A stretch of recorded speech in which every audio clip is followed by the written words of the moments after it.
Suffrage.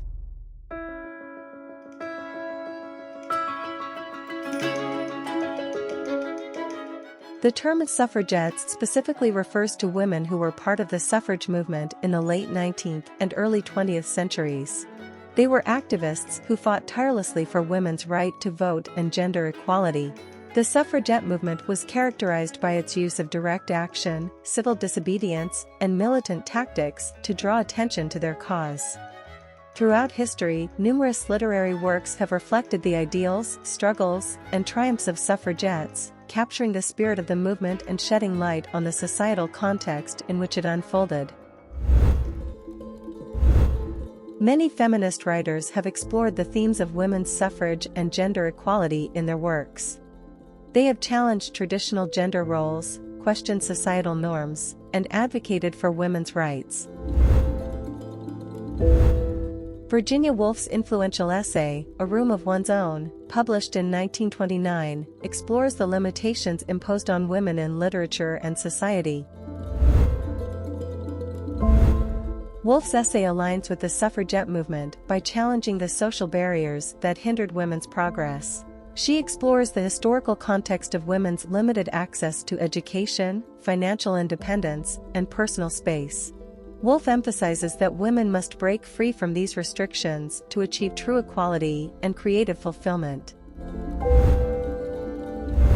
The suffragettes fought for economic agency, demanding equal opportunities in education and employment. Woolf echoes these sentiments, arguing that women need financial means to secure their independence and pursue their creative endeavors. Woolf's exploration of A Room of One's Own resonates with the suffragettes' demand for personal space and autonomy. Suffragettes recognized that women required physical and mental space to fully engage in intellectual pursuits and creative expression. Woolf's call for a literal and metaphorical space highlights the suffragettes' fight against societal constraints that restricted women's voices. Woolf challenges traditional gender roles in A Room of One's Own, advocating for a more inclusive and fluid understanding of intellect and creativity.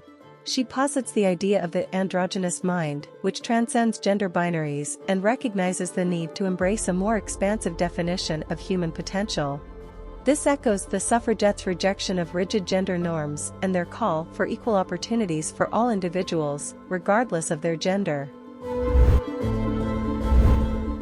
Simone de Beauvoir's groundbreaking work, The Second Sex, published in 1949, offers a profound analysis of the lived experiences of women and the social construction of gender. The Second Sex exposes the deep-rooted socio-cultural oppression faced by women, which suffragettes sought to dismantle. De Beauvoir critically examines the notion of woman as the other and reveals how patriarchal systems perpetuated the subordination and marginalization of women. One of the core objectives of the suffragettes was to liberate women from the confines of the domestic sphere. De Beauvoir's work resonates with this goal by highlighting the limitations imposed upon women, particularly their relegation to roles as wives and mothers. She argues that true liberation necessitates the freedom to choose one's path, unhindered by societal expectations. This resonates with the suffragettes' pursuit of women's rights and opportunities beyond traditional gender roles.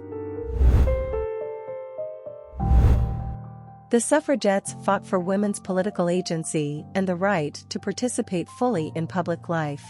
In The Second Sex, de Beauvoir emphasizes the importance of women's active engagement in the political sphere, asserting that true equality can only be achieved through collective action and political awareness. De Beauvoir's work examines the intersections of gender with other forms of oppression, such as race, class, and sexuality. This intersectional lens resonates with the suffragettes' recognition that women's liberation must encompass all women, regardless of their backgrounds or identities. The Second Sex serves as a foundational feminist text, shaping subsequent feminist movements, including the suffragette movement.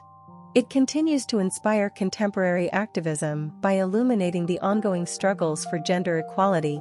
De Beauvoir's work reminds us that the fight for suffrage was just the beginning of a broader struggle to dismantle gender-based oppression and achieve true social, political, and economic parity.